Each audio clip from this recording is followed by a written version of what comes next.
So where do I begin?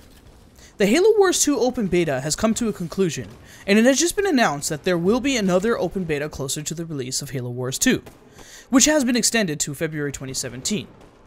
But from now till then, we only have a few trailers to get our speculation juices flowing. And ever since I have seen that Halo Wars 2 story trailer from RTX 2016, which I still believe wasn't officially released by Xbox, it got me and many other Halo fans thinking, how can the Halo Wars 2 story fit in the current Halo timeline?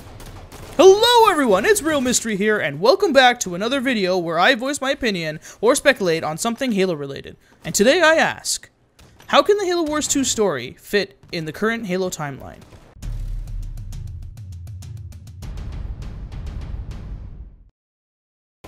Before we get things going, I just want to point out that this is speculation. I'm not a representative of Microsoft or 343 Industries. I'm merely just taking what I know or have seen from trailers and putting my own thoughts into speculation for a potential story. Oh, and one more thing, I am so far behind in all the readings for the lore. In fact, the last novel I read was Halo Cole Protocol. Jeez, I kind of butchered that one. But very soon I'll be looking into reading all the expanded universe content. However, that could be a while. I am a pretty slow reader after all. I am aware that the Spirit of Fire and crew have been shown in the comic run Halo Escalation, but I don't know the full details of that, and deep down I don't really want to read spoilers and stuff online, so with that said, please don't expect this video to go that far deep into a potential story. If anything, this will be extremely basic and bare to the bone, and if you're looking for something deeper in thought, then I will create a video later on. Maybe even closer to the release date. By then, I may have gotten through a good chunk of content, and we will have more information to go off. Back to my question at hand. Where do I begin? What is it that we know? At this point, it should be common knowledge for most Halo fans. When we wrapped up the Halo Wars campaign, the Spirit of Fire was left drifting, and their crew members have been in cryosleep, waiting to be found. Fast forward 20 some odd years, and the Spirit of Fire seems to be awoken by Serena. For those of you that don't know, Serena is the onboard AI for the Spirit of Fire, and my personal favorite AI in the Halo universe. But this raises some odd questions.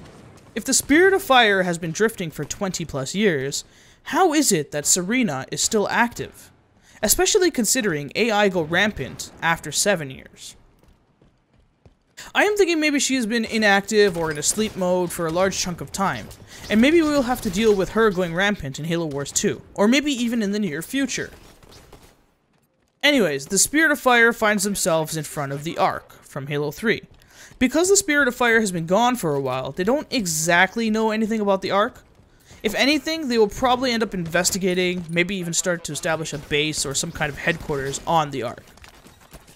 As they keep further exploring or investigating, it seems like Red Team will get ambushed, or at the least have their first encounter with a new faction called the Banished, and their leader, Attributions. I feel like this is where the web for the stories for Halo Wars and the current Halo timeline will start interweaving with one another. Here's the thing. Since the death of the Prophet of Truth, the Covenant has been fractured. To my knowledge, there is no leader or other prophet to look up to, and thus the Covenant, in its full glory, has been shattered. So much so that it's not so hard to believe there could be many different factions, all trying to gain that power again. In Halo 4 and 5, we were fighting against the Storm faction, led by Jul'Mdama, who was first seen in Halo 4 Spartan Ops, and was quickly killed in Halo 5 Guardians by Fireteam Osiris. Sometime later, Fireteam Osiris also helps the Arbiter, Thel 'Vadam, whose name I don't think I can actually pronounce correctly, but he is the same Arbiter in Halo 2 and Halo 3, and they helped him make that final push for independence on Sanghelios, the elite homeworld, from Covenant rule. So with Jul'Mdama dead, it seems logical to have 343 Industries introduce a new faction or a larger threat, someone that could be even more menacing than the Storm faction. And I feel like Attributions is that threat. Who is Attributions? At this point, I'm still not convinced that Attributions is considered the leader of the Banished. I feel like he is a higher political figure pushing all the buttons and getting his hands dirty. It's funny because when I see him holding his mace or swinging his mace, all I can see is a brute version of Negan. Granted, I am open to the fact that I can be very wrong about this. I really do hope he has a great character arc and proves to be a large threat. One especially that is well established and well fleshed out. I want them to flesh him out as a character in Halo Wars 2, not in expanded universe content. Regardless, to our knowledge, he is the current face of the faction known as the Banished.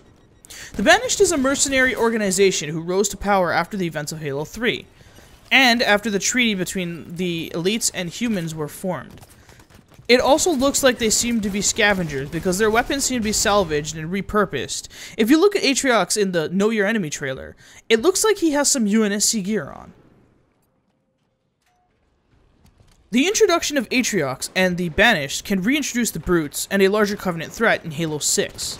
This time, mixed with Brutes and Elites, just like in Halo 2. So, where do we go from here? In the story trailer, it looked like Red Team's first encounter with Atriox wasn't peaceful by any means. Forgive me for not knowing all the Spartans, but one of them gets seriously injured, maybe even killed. We also find that Red Team is surrounded by the Banished, as they are crying or chanting. On a side note, when I saw this segment of the trailer, I was getting goosebumps. It was something about the sound, the editing, and the thought of how in the world are they going to get out of this situation that made me even feel even more pumped to see what happens in this game. In this very same moment, you see that Elites and Brutes do work together in the Banished faction, further supporting my theory that the Banished will be the Covenant threat in Halo 6. I think that'll wrap up what we know about what is going on in the Halo Wars 2 campaign. Let's move to the end of Halo 5 Guardians. We don't really know what the end goal for Cortana is, unless maybe I missed something. We do know, however, that since going rampant, Cortana has somehow been uploaded to the domain. In this process, she is believed to be cured of her rampancy. The Warden Eternal believes she is able to uphold the mantle of responsibility, and thus protects and serves under her. This also gives Cortana full access to the systems on the SHIELD world known as Genesis. While Cortana is busy collecting all the Guardians, she also created an alliance of sorts with some of the AI units, and thus call themselves the Created. Cortana starts placing all the Guardians in strategically coordinated locations across the galaxy, thinking she's protecting and sheltering all.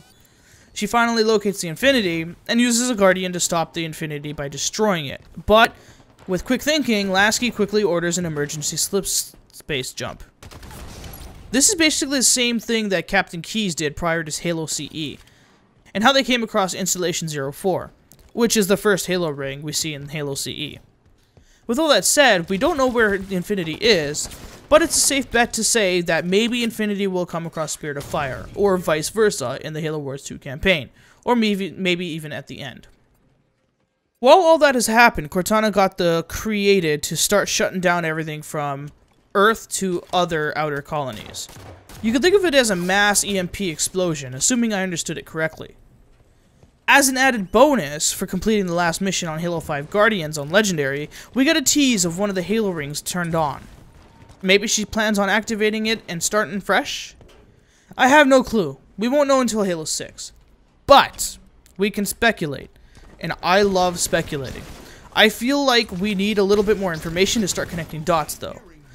I'm going to lay this out there, but I do think somehow Cortana has been corrupted by the Didact, who I am led to believe is dead now.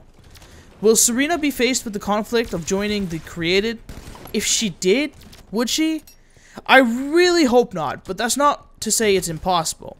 It seems so far Roland is not on Cortana's side, so I'm led to believe that not all AI are forced to join. But that's not to say Cortana doesn't have enough power to do that at the moment.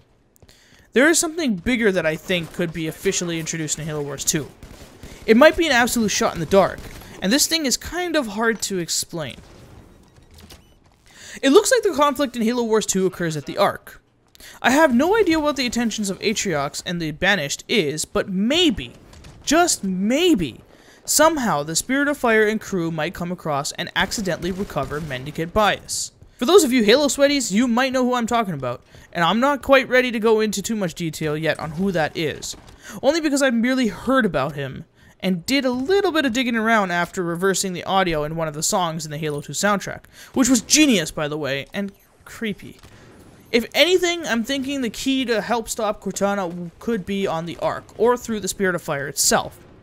What if the only fighting chance Infinity, or humanity, has relies on the older technology that the Spirit of Fire have? Technology must have changed so much within the 20 to 30 years they've been drifting. At the end of the day, I think whatever happens in Halo Wars 2 and the Spirit of Fire will directly affect events in Halo 6. Whether it's an item or a strategy they recover to help stop Cortana, or it's just a larger army Infinity could use to make a push back to Cortana's big plan. Regardless, I hope it's something amazing and jaw-dropping, and maybe even something so spine-tingling it makes me even more excited for Halo 6.